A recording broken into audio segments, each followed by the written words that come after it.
이 강단에 설 때마다 늘 새롭습니다. 너무 많이 돌아다녀가지고 오늘 꼭 주일 같은데 성탄절 예배 여러분하고 드리게 돼서 너무 감사한 것 같습니다. 너희를 위하여 구주가 나셨으니 성탄절이기 때문에 성탄의 얘기를 할 수밖에 없지만 사실 여러 얘기가 있습니다. 꼭 12월 25일이 성탄절이냐 그렇진 않아요. 여러 역사적으로 볼 때도 안 좋은 소리들이 많이 있거든요. 태양신을 숭배하던 날을 로마에서 이렇게 했다면 그런 얘기도 있는데 이 날 자체 12월 25일이 중요한 것이 아니라 꼭 한 번은 주님의 성탄에 대해서 깊이 있게 묵상을 하고 또 그 말씀을 받는 것이 낫지 않냐 또 맞지 않냐 그런 의미에서 특별히 이 날을 성탄절로 지키면서 성탄의 의미를 좀 생각해야 되겠고 또 하려고 합니다. 우리가 먼저 생각해봐야 될 것이 주님이 이 땅에 나타나셨다는 거죠. 그걸 성육신이라고 하는데 이 성육신이 얼마나 좀 깊이가 있는지를 조금 생각해 볼 필요가 있습니다. 먼저는 우리 인간이 가지고 있는 문제가 하나님이 육신을 입으실 만큼 큰 문제라는 것에 대한 깊은 생각을 하셔야 됩니다.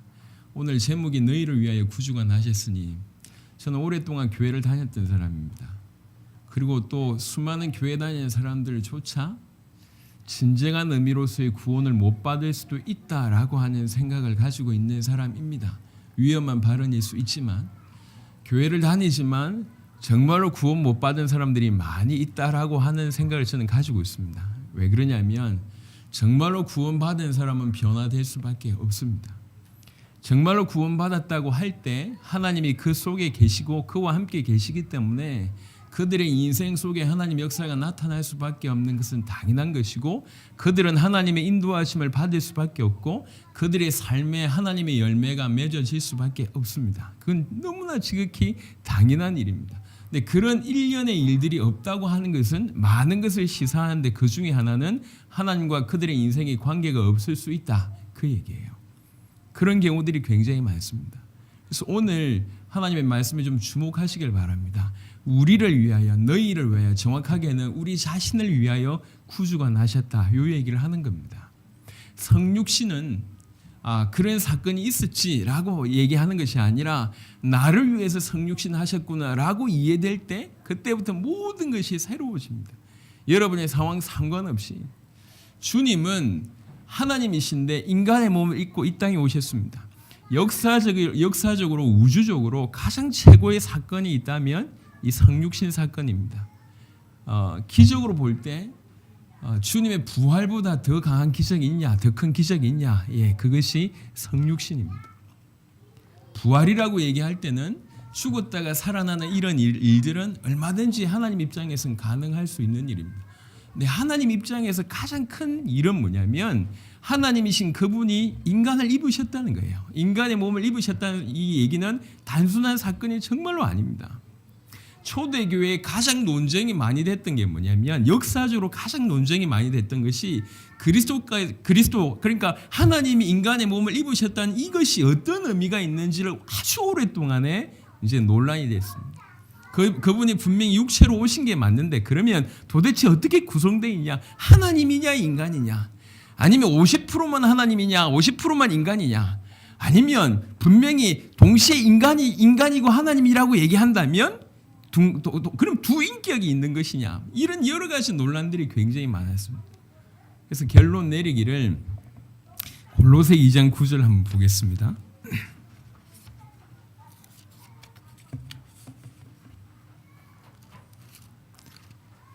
신학은 신학적인 부분은 아니지만 아셔야 될 부분이라 설명을 드립니다. 골로새 2장 9절 한 구절만 보겠습니다. 골로새 2장 9절 그 안에는 신성의 모든 충만이 육체로 거하시고 라고 하는 구절이 있습니다. 굉장히 짧은 구절인데요. 이 구절 안에 굉장한 신비가 있습니다. 결론적으로 얘기하자면 그리스도는 100% 하나님이시면서 100% 인간입니다. 이게 어떻게 결합되어 있냐면 100% 신성과 인성을 가지고 있는데 한 인격이에요. 어려운 얘기입니까? 신성을 가지고 있고 인성을 가지고 있는데 인격은 하나라. 그래서 한 인격 안에 두 본성이 있다. 이렇게 결론 내린 겁니다. 분명히 100% 하나님이고 100% 인간이지만 두 인격이 아니고 한 인격이다. 한 인격 안에. 그래서 이 놀라운 일이에요. 신성이 인성을 입으신 사건입니다. 이거는 우주 이래로 없던 일입니다. 역사 이래로 없던 일입니다. 기가 막힌 사건이고 획기적인 사건이고 재창조의 사건입니다. 하나님이 인간의 몸을 입으셨다. 정확하게 얘기해서 제2위 하나님, 말씀이 육신을 입으신 사건은 전 세계에서 유례 없는 사건이고 가장 획기적인 사건이고 가장 역사적인 사건이고 도무지 그 누구도 생각할 수 없는 사건입니다. 그 사건이 성육신의 사건입니다. 왜 성육신 하셨냐? 이유는 하나밖에 없어요. 타락한 인간을 건져낼 수 있는 유일한 방법이 이 방법밖에 없기 때문에 성육신을 하셨다는 얘기예요. 그래서 너희를 위하여 구주가 나셨다라고 하는 이 나셨다고 하는 의미가 너무나 엄청난 얘기입니다. 그 말은 그 이전에 전제된 우리의 상태가 그만큼 심각하다는 말이 포함되어 있고 이것을 해결하기 위해서 주께서 아주 특별한 독특한 그런 장치를 취하셨다는 얘기입니다. 분명한 것은 육신을 입으신 분은 제2위 하나님이신 분이십니다. 하지만 제2위 하나님이신 그분의 단독 사역이 아니에요. 성육신의 사건은 아버지 하나님께서도 동참하셨고 성령께서도 역사하셨습니다. 로마서 8장을 한번 보겠습니다. 이제 우리 복가교 수준이 높으니까 높은 수준에 발 맞추어서 말씀을 좀 드리도록 하겠습니다. 로마서 8장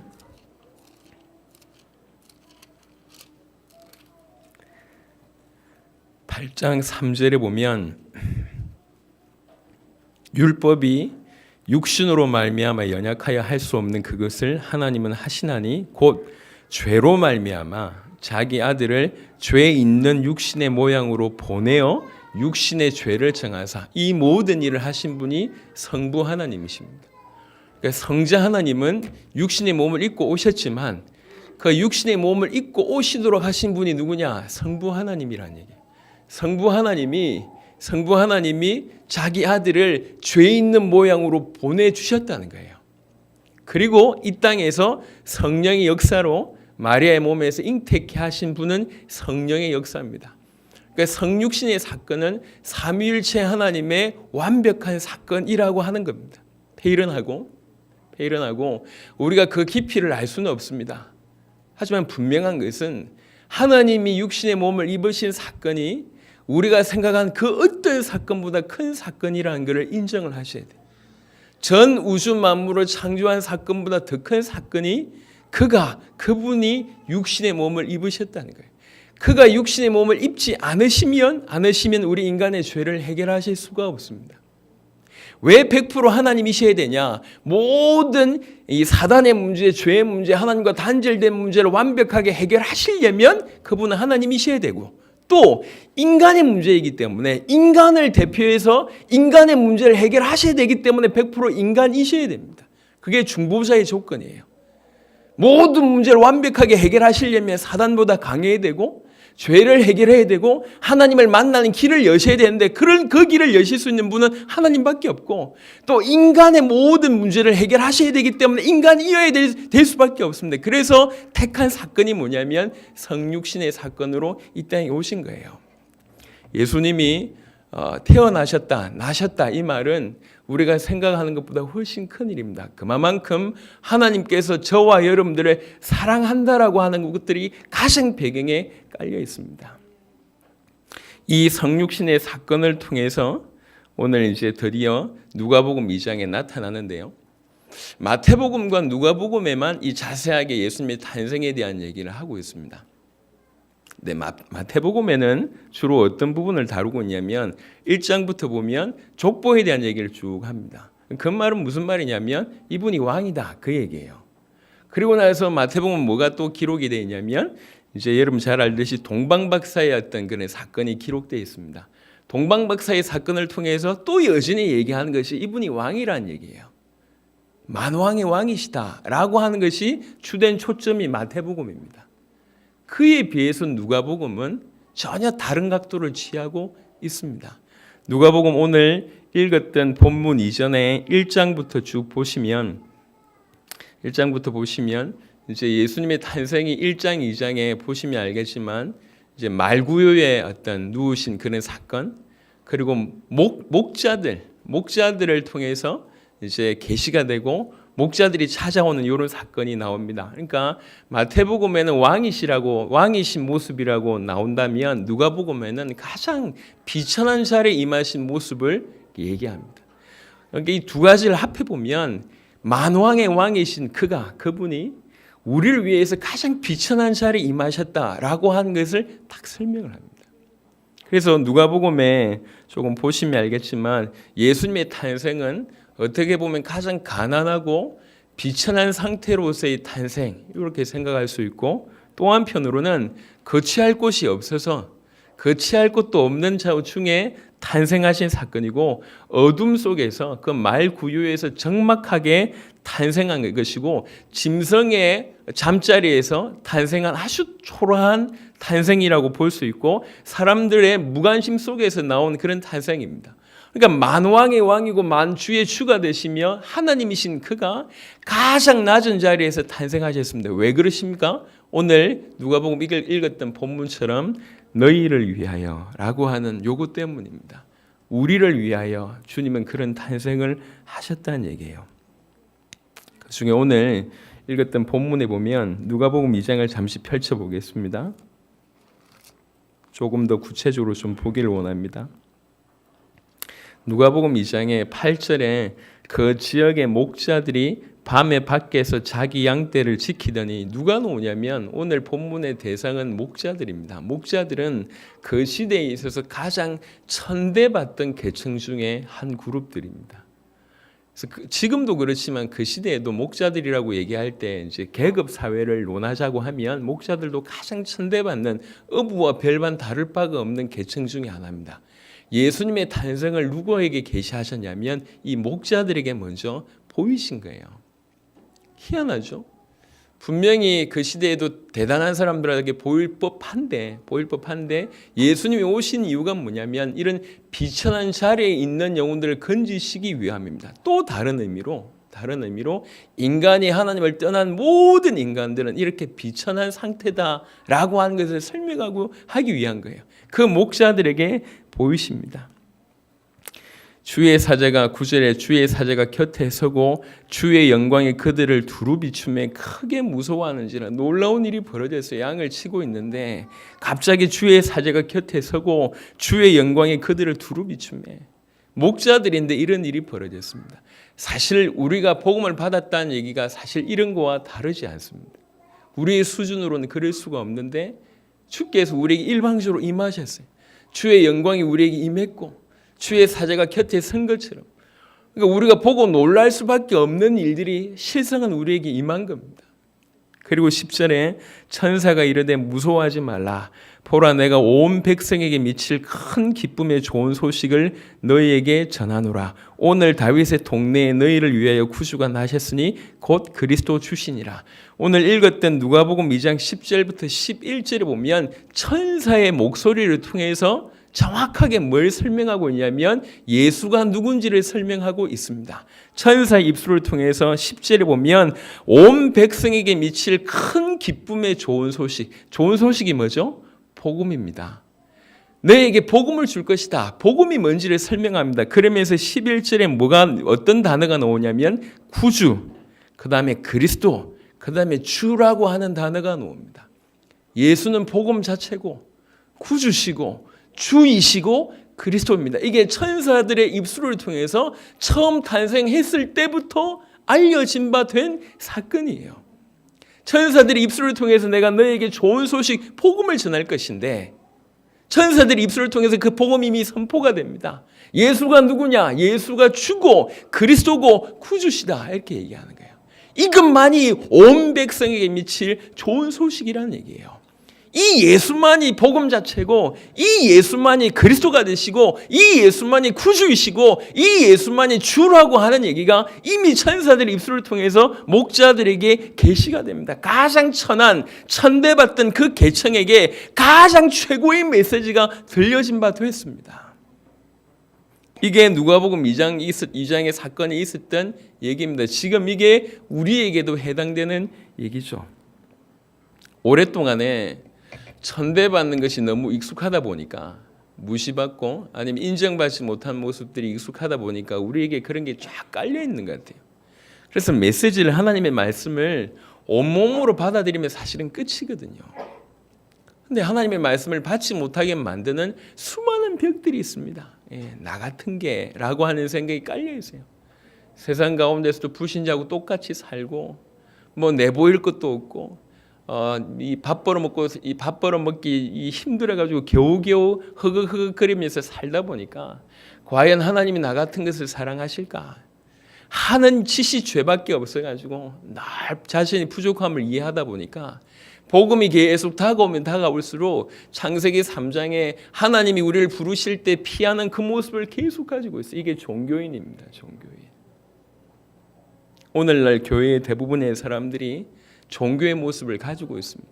믿는다고 하지만 실상 하나님이 다가올 때 피해버리는 모습을 가지고 있습니다. 하나님이 우리에게 지금 말씀을 주는데 우리를 사랑한다고 하면서 당신이 우리에게 우리 각자에게 말씀을 주는데 계속 피하는 거예요. 이게. 여러분 오늘 마음을 여시기 바랍니다. 우리가 마치 누가복음 2장의 목자 같은 천대받는 계층이며 뭔가 내세울 수 없다는 것을 하나님이 아십니다. 비천하다는 것을 알고 계십니다. 그 비천한 가난한 천대받는 뭔가 내세울 게 전혀 없는 그런 나를 위하여 여러분들을 위하여 이 땅에 구주가 오셨습니다. 그분만이 좋은 소식이며 온 백성에게 미칠 좋은 소식이며 그분만이 그리스도고 그분만이 구주시고 그분만이 주이십니다. 천사들이 입술을 통해서 목자에게 계시됐던 것처럼 우리 같은 연약한 인생들에게 하나님의 은혜로 이것이 계시되기 시작을 한 거예요. 그리고 나서 12절에 너희가 가서 강보에 쌓여 구유에 누워 있는 아기를 부리니 이것이 너에게 표적이니라 하더니 호련히 수많은 천군이 그 천사와 함께 하나님을 찬송하여 이르되 지극히 높은 곳에서는 하나님께 영광이요 땅에서는 하나님이 기뻐하시는 사람들 중에 평화로다 하니라. 이것을 이제 목자들이 본 겁니다. 호련히 수많은 천군 천사들이 나타나서 대합창을 하는데 그 내용이 뭐냐면 지극히 높은 곳에서는 하나님께 영광이요 땅에서는 하나님이 기뻐하시는 사람들 중에 평화로다라고 얘기합니다. 이거는 예수님의 탄생이 그러하고 예수님의 구속 사역에 미칠 하나님과 인간에게 미칠 영향을 표현한 겁니다. 예수님께서 이 땅에 오셔서 십자가 지시고 이 땅에 오셔서 십자가 지시고 부활하심으로 이루실 그 구속 사역은 우리 인간이 하나님과 연결됨으로 말미암아 우리 인간에게는 참된 평화가 임할 것이고 그 인간이 그 택함 받은 사람들이 건진 받는 그 자체가 하나님께 최고의 영광이 된다라고 예수님의 구속 사역의 의미를 가장 잘 담고 있는 구절이 누가복음 2장 14절의 구절입니다. 이 엄청난 찬송하는 모습을 목자들이 본 거예요. 하나님의 영광이 임하고 하나님의 사자의 음성을 듣고 갑자기 눈을 뜨니 환경이 바뀌면서 수많은 천군 천사들이 나타나서 엄청난 것을 쏟아내는 찬송하는 것을 본 겁니다. 목자들이. 얼마나 큰 축복입니까? 하나님의 영광을 봅니까? 이 목자들은 가만히 있지 않습니다. 15절을 보니까 천사들이 떠나 하늘로 올라가니 목자가 서로 말하되 이제 베들레헴으로 가서 주께서 우리에게 알리신 바 이 이루어진 일을 보자 하고 목자들이요 지금 목자들이 양치는 거 그만두고 지금 이게 지금 중요한 게 아니다. 알려주시지 않았냐? 가보자.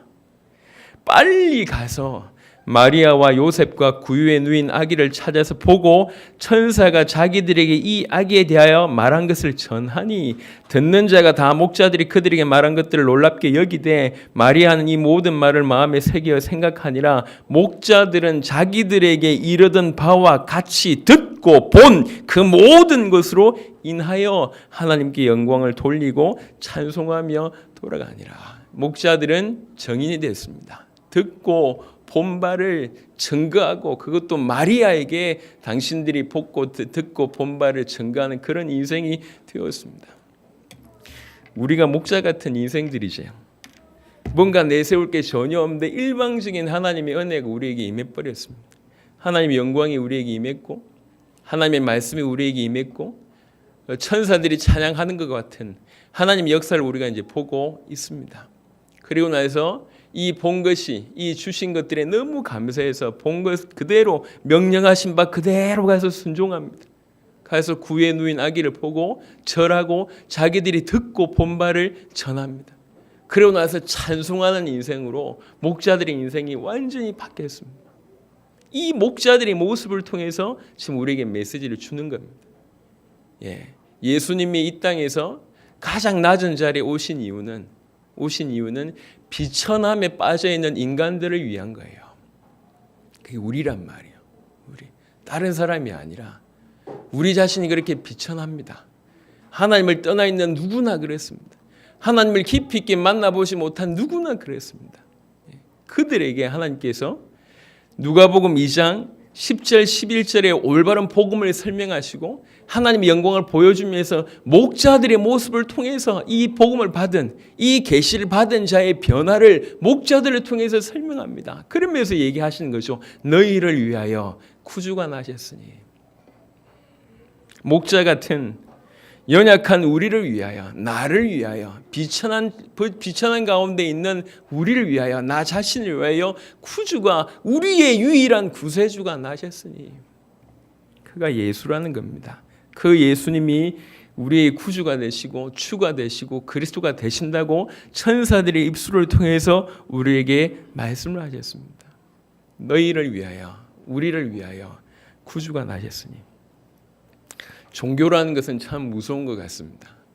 오랫동안 종교에 빠져 있다 보니까 분명히 들어서 알고는 있는데 이게 믿어지지 않거나 또 어떤 부분에서는 인정을 하고 어떤 부분에서는 인정을 하지 않는, 그냥 깊은 물가에 자신을 던지면 참 쉬운 일을, 사실은 이게 힘들다는 걸 알고 있으면서 항상 양발을 이렇게 세상과 하나님 가운데 이렇게 디디고 있는 것 같습니다. 힘들잖아요.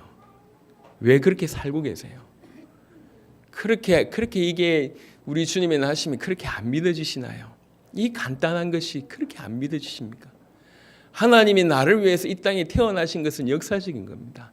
오늘 보시면 본문에 보시면 호적 사건이 나옵니다. 호구조사 사건이 나오는데 이거는 예수님의 탄생이 역사적이다라고 하는 것을 뒷받침하고 있는 겁니다.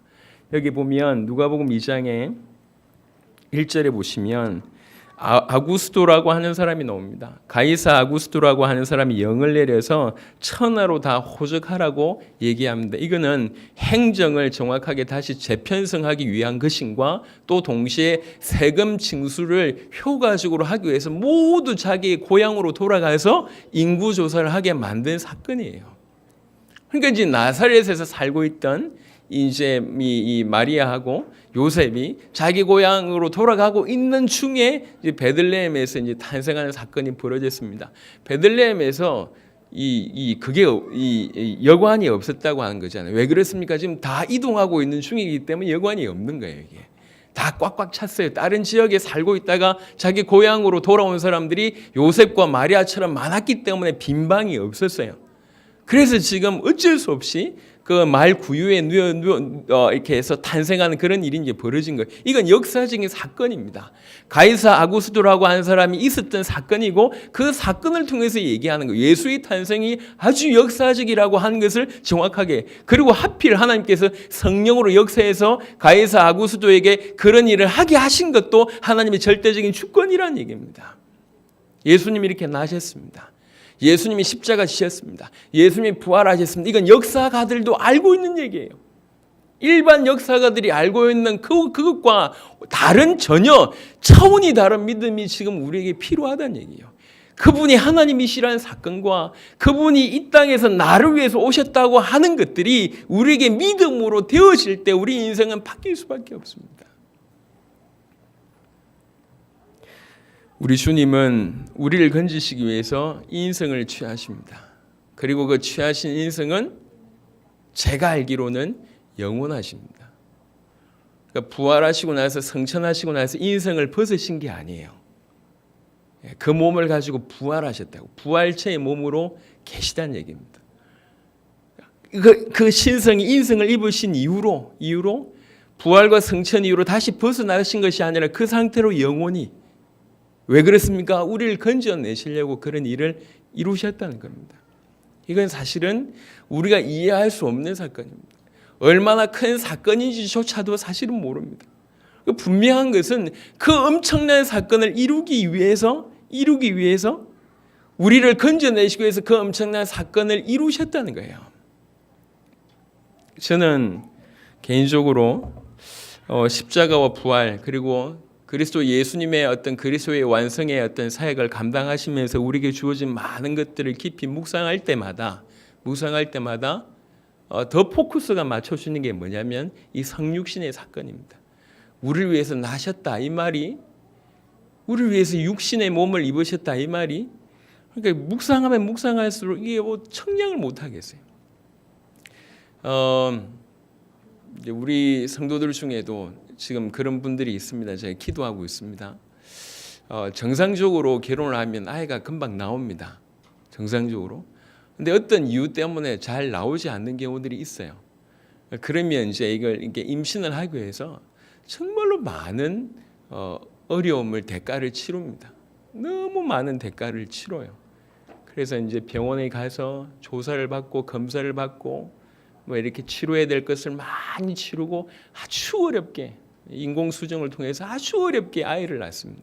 그 아이를 낳기 위해서 특별히 엄마들이 몸 망가지는 게 보통 아니에요. 그 뭐 이 약을 주사를 맞고 그 다음에 어떤 뭔가를 빼내고 뭐 이런 작업들이 보통 아닙니다. 그 아이를 갖기 위해서 한 번, 두 번, 7번, 8번 시도하면서 아이를 가져요. 근데 정작 태어난 아이는 몰라요. 나중에 커서 하는 말이 왜 날 낳았냐 이런 얘기 하거든. 그런 애는 성경으로 모퉁이 가지고 계속 때려야 됩니다. 왜 낳은지를 왜 낳았냐 이러고 있으니까요. 예. 혹시라도 이렇게 여러분 특별히 이 아이들이 같이 드리고 있는데 혹시라도 여러분 그런 말하면 큰일 납니다. 예. 모른다니까. 자기들을 낳기 위해서 부모님이 얼마나 수고했는지 몰라요. 아빠가 날 위해서 뭘 해줬냐? 낳아 보시라니까. 저 봐요. 저 지금 재슬이 지금 애 보는다고 정신이 없잖아. 저 용장로 애 안고 정신이 없잖아. 계속 정신이 없어요. 예. 총각 때 생각 못하던 일이라니까 저런 일이. 잠을 제대로 잘 수가 없어요. 예. 특별히 좀 특별한 아이들, 과한 많이 지른 아이들 잠을 못 잔다니까. 저는 너무 감사합니다. 그래도 우리 애 4명이 잠을 잘 자줘서 너무 감사한데 너무너무 힘들어요.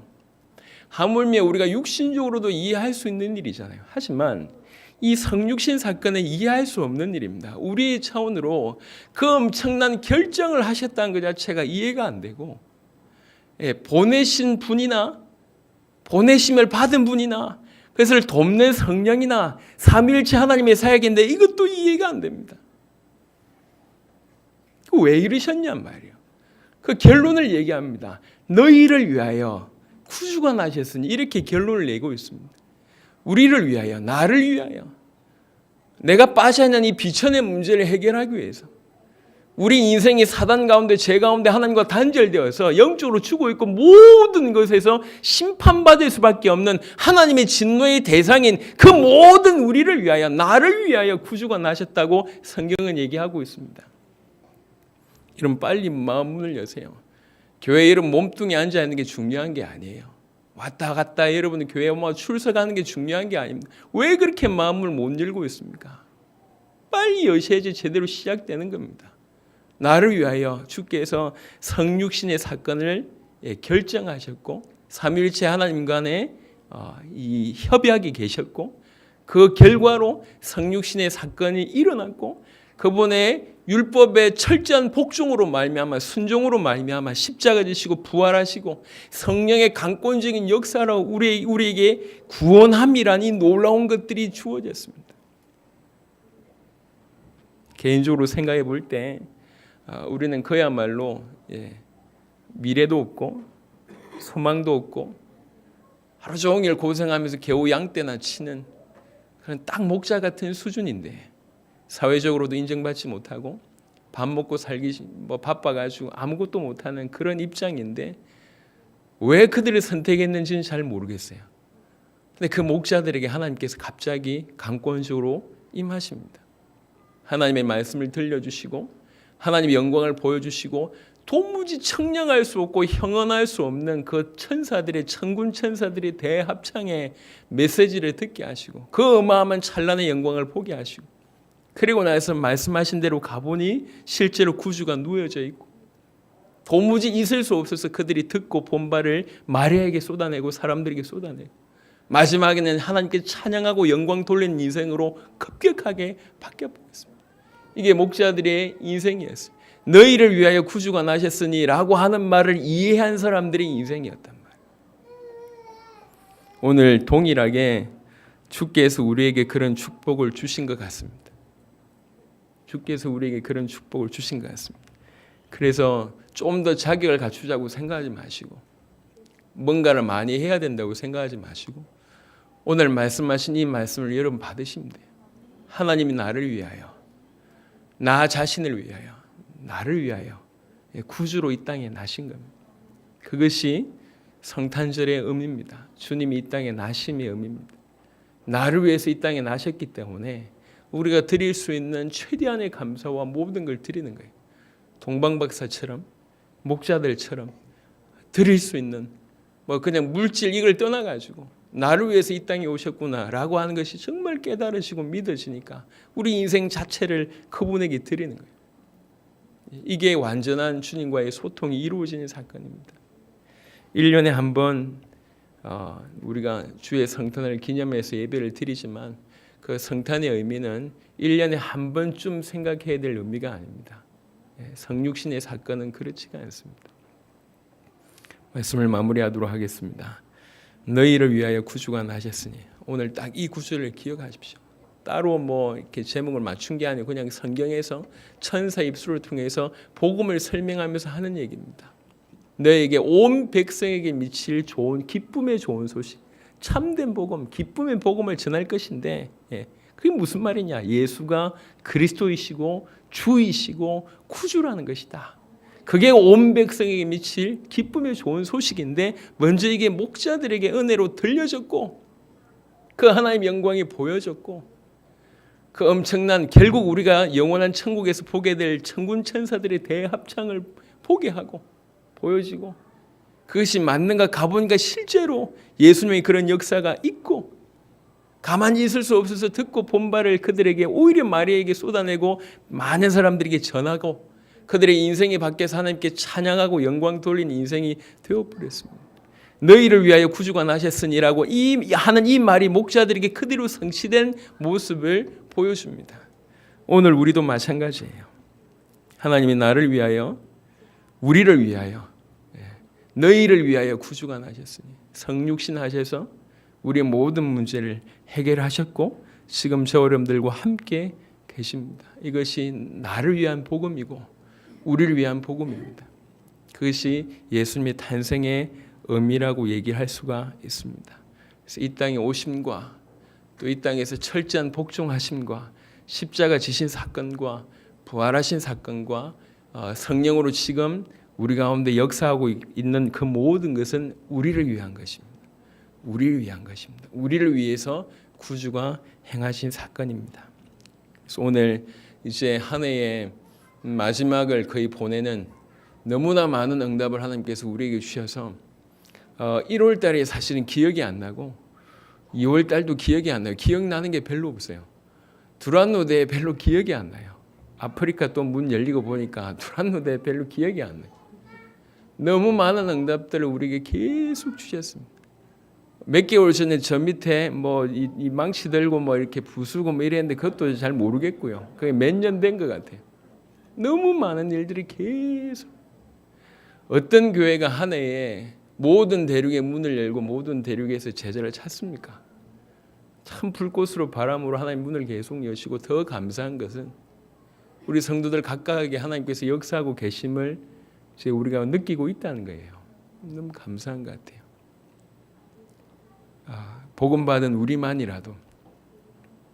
우리만이라도 성경 그대로를 알고 믿게 되기를 바라고 그다음에 주님의 오심과 또 역사하심과 주님의 그리스도 되신 사건을 누구보다도 깊이 있게 알고 깊이 아는 사람이 정말 감사할 수 있고 노래가 아니라 인생으로 찬양을 드릴 수가 있단 말이거든요. 주님의 나신 사건이 우리 인생의 최고의 사건, 기적의 사건, 그 성육신의 사건이 우리 인생의 최고의 사건 되기를 성탄절을 빌어 또 오늘 말씀을 빌어서 말씀드립니다. 너희를 위하여 구주가 나셨으니 꼭 기억하시고 말씀으로 큰 힘을 얻기를 그리스도 예수 이름으로 축원합니다. 살아계신 주님 감사합니다. 천대받던 목자 같은 우리 인생에 가난하고 헐벗고 내세울 것이 없고 겨우겨우 목숨을 부시하고 있는, 하지만 사단 가운데 잡혀 있었고 죄 가운데 사로잡혀 있었고 하나님과 단절되어서 죽어 있을 땐 미래도 없고 소망도 없고 하고자 하는 욕망도 없고 겨우겨우 버텨내고 있는 그런 인생 가운데 주님이 강권적으로 임하셔서 주의 것을 보게 하시고 주의 영광을 보게 하시고 주의 음성을 듣게 하시고 미래에 미칠 엄청난 영광의 영원한 천국의 모습들을 우리에게 보여주시고 하나님께서 당신이 행하고 계시다고 하는 수많은 역사들을 우리에게 알려주셔서 감사를 드립니다. 목자들에게 너희를 위하여 구주가 나셨다라고 하는 말씀이 임하고 그 임한 말씀으로 목자들의 인생이 완전히 변화되었던 것을 우리에게 말씀하고 계십니다. 우리 인생도 이와 같이 듣고 본바를 정언할 수밖에 없는 인생으로 세워가실 줄로 믿습니다. 우리를 위하여 구주가 나셨다고 하는 이 사실이 우리 가슴 깊이 있게, 나를 위하여 주님이 인간의 몸을 입으셨다는 사실이 깊이 있게 이해되어지게 하시고 우리 인생의 최고의 사건이 될 수 있도록, 내 인생의 최고의 사건이 될 수 있도록 축복하여 주시옵소서. 그리하여 정말 온 인생을 다하여 우리 하나님을 찬양하고 영광 돌릴 수 있도록 역사하여 주옵소서. 오늘 이 시간에도 하나님께 예배드릴 수 있도록 축복하심을 너무 감사를 드렸고 살아계신 우리 주 예수 그리스도의 이름으로 기도드렸습니다. 아멘.